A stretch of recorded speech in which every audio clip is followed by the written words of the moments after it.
Hey guys, it's Holly again, and it's time for my weekly reading wrap-up video. And this week I managed to read 5 books, and let's get started.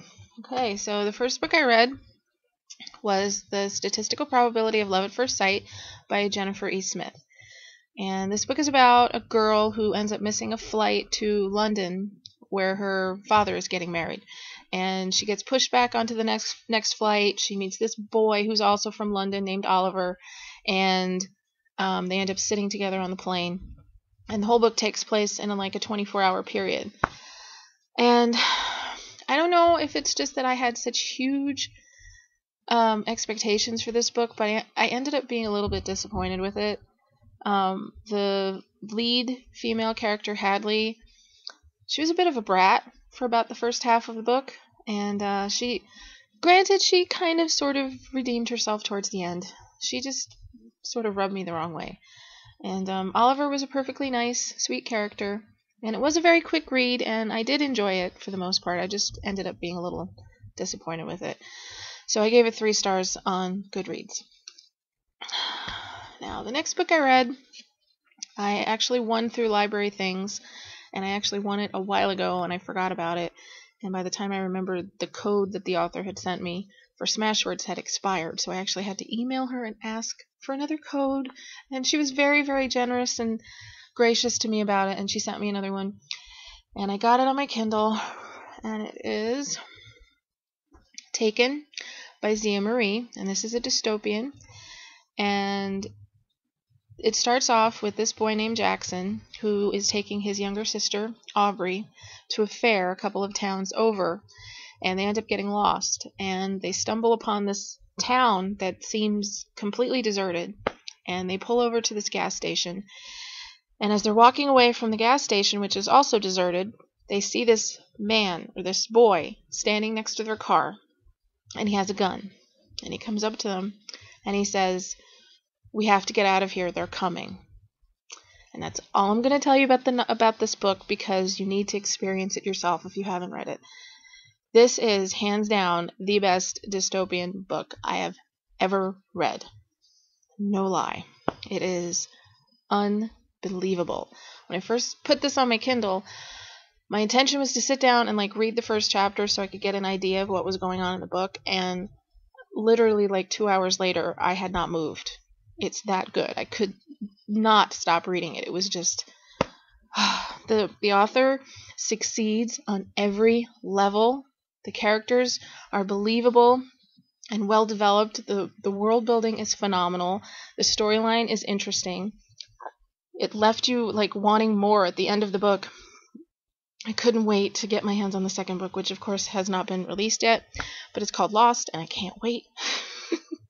So yes, if you like dystopian, yes, and if you have not read this book, grab it. Seriously, you will love it, because it's amazing. So it's probably no surprise I gave this 5 huge stars on Goodreads. So now, book number 3 that I read, The Near Witch by Victoria Schwab. Now, this is a story about a village. They don't really specify if it's in the past or in the future, which only makes this feel more like a fairy tale, which is one of the aspects that I loved about this book. It's a village named Near, and on this night that this mysterious stranger shows up in the moors, the children of the village begin disappearing, and the villagers automatically decide that it has to be the stranger who's doing these horrible things, because nobody who lives there would ever do something like that. And pretty much the only person who believes that it's not the stranger is this girl named Lexi, and she goes about trying to prove everybody wrong. And I loved this book. It was beautiful, lyrical. Like I said, it felt very much like a fairy tale. And one of the aspects that I really liked the most about it is that it takes a subject that's, really serious, which is the subject of prejudice. Basically people, automatically distrusting in anybody who seems to be at all different than themselves, and deals with it in a very delicate, understated way. And she didn't get heavy-handed with it. She didn't get preachy. She handled it just right. And it's a beautiful love story. It's also a really good mystery, and like just an involving book that I flew through it in like a day, and I ended up giving it 4 stars. So really, really great. If you haven't seen it, if you haven't read it yet, I highly recommend it.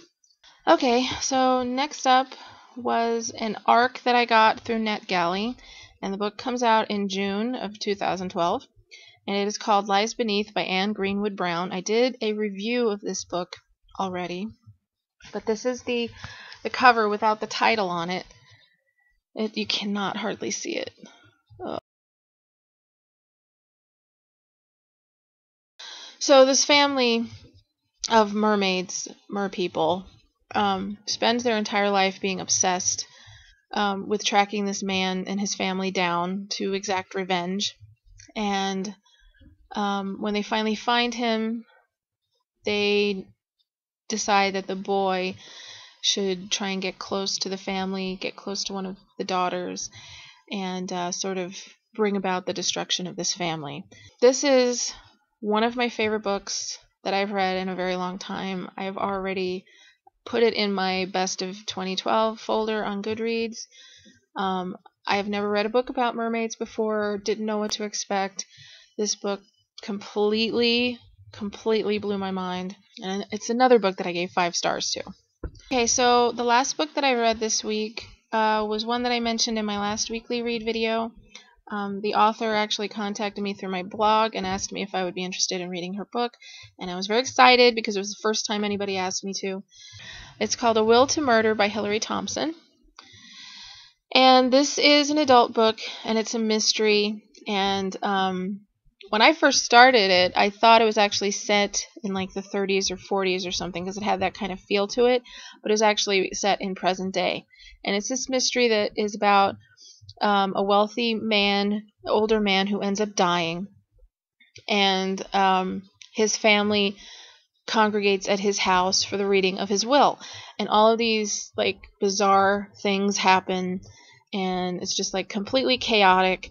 And I don't know if any of you have ever seen the movie Arsenic and Old Lace, but it's one of my favorite movies. It's like very slapstick and sort of over the top, wacky, zany kind of thing, and this book very, very much reminded me of it, because it's just absolutely flat out hysterically funny, and it just goes to prove that not all the great authors out there have like a huge deal with like Simon & Schuster or anything like that. There's some great self-published authors out there, and if you like a mystery, if you like a comedic kind of mystery, this is definitely a book you should check out, because she's a great author. She managed to handle like a huge cast of characters. In the end, I was able to keep track of everyone just because of the way that she was able to describe everything, and it was just very, very entertaining and very enjoyable. So this also got 5 stars on Goodreads.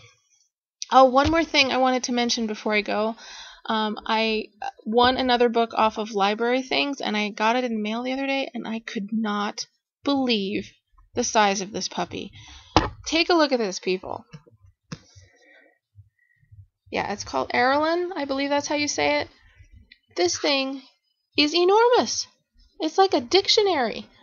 Yeah, it's like 800 pages, and the words are small. Yeah, but it's like a high from what I can tell, it's set in Ireland, and it's a high fantasy, and which is one of my favorite genres. And yeah, so this might be the book that I take on the plane ride with me when I go to San Francisco in March for like the 6-hour plane ride. Yeah, because this is a big puppy, but it was so exciting to get this. I was so happy, and yes, Liam O'Sheil, yes. I hope to tackle this one pretty soon. Yeah. As for what I am reading now and what I plan on reading, I just started Cinder by Marissa Mayer last night. I'm about 20% in, and I really, really like it so far. And I also just got Tempest by Julie Cross and The Book of Wonders by Jasmine Richards. So I probably will try to get to them this coming week. And also, I really want to read The Iron Thorn by Caitlin Kitteridge, because I just got the arc of her second book in the series. So yeah, The Iron Thorn has been on my to-be-read shelf for a very, very long time, so I want to try and get to that one. So that's pretty much it for this week, you guys. Like I said, I was really fortunate this week because I read a lot of awesome books. And yeah, so if you have any comments or suggestions, leave me a comment, show me some love, and as always, happy reading, guys. See you later.